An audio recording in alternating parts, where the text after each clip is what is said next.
January to January, Rio, January to January, basically Janeiro is Janeiro. What Rio is doing is, like every other major city, Rio's taken in on the post-Olympic concept.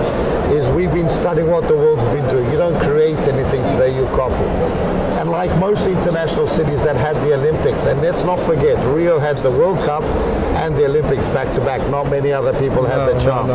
And every city that goes through this concept of mega events, you do fall away from the international events calendars because it's something else is going on. So the events tend to go worldwide.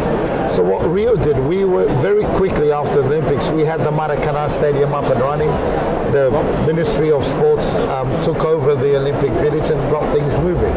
What the city did together with Embratur and the Ministry of Tourism and the Ministry of Culture was started looking at a long-term calendar. What we want to do and what the calendar January to January will be 12 major events every single month of the year. So like we have New Year's Eve, 1.2 million people on the beach, 4 times the size of the Olympics.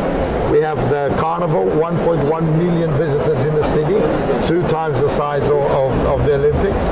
We want to replicate this 12 times a year in Rio de Janeiro. So what the Ministry of Culture and Embratur and the Ministry of Tourism have done with the city of Rio, they've come up with a concept that permits events organizers to create emblematic events that can showcase the city.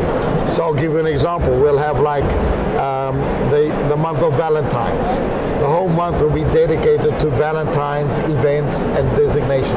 Now, this is going a lot further into music, into culture, into gastronomy. The world's made of tribes today, and there's no city better than Rio de Janeiro that accepts everybody to be who they want to be.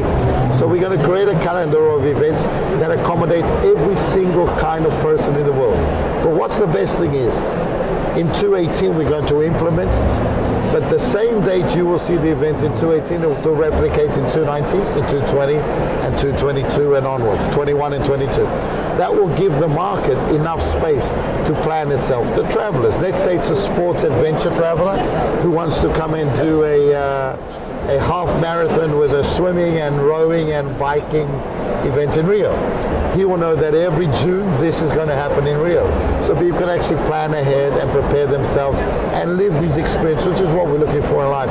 And Rio, as a city it is, with the Christ with his open arms, Brazil's open for business, and this is the concept designed by Embratur, Ministry of Tourism, Ministry of Culture, looking at how we can take our culture and make people believe in what we are doing and be there every single year. How will this be promoted? It will be promoted through Embratur, and as we are doing here, we are telling people like yourselves who are the right channels to tell everybody, and then obviously getting the B2B market, which is the DMCs, to tell the tour operators, like in the US.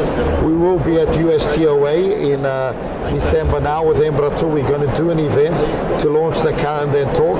So we're already beginning to help the market understand what's coming, so they can tell their travel agents, put it on their sites, put it on their social media, and prepare ourselves. We're doing this already a year beforehand. So we are getting the market up to date and knowing what's going on. So then when it does come live, everybody's already expecting it and ready for it to happen.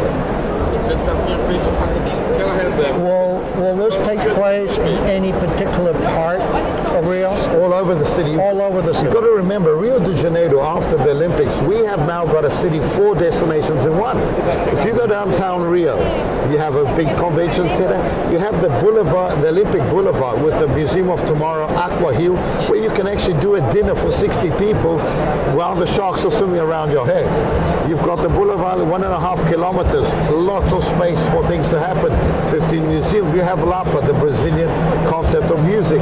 You have the VLT, the mobility of the city. So that on itself is one. So we're going to create events that will work in that destination. You go to traditional Rio, South Rio, Copacabana, Ipanema, Leblon, a lot of things going on, plus the Corcovado and the Sugarloaf and the beaches. Then you go to São Conrado, an urban resort of Rio de Janeiro, where you have 26 trails up in the mountains.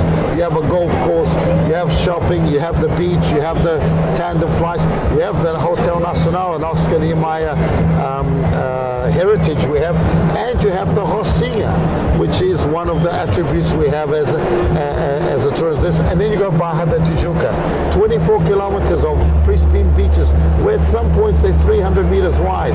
The lagoas of Barra da Tijuca, you can do a 3-hour boat ride, and you think you're in the Pantanal. You've got 15 theaters, 26 shopping centers. You have the biggest convention center in South America.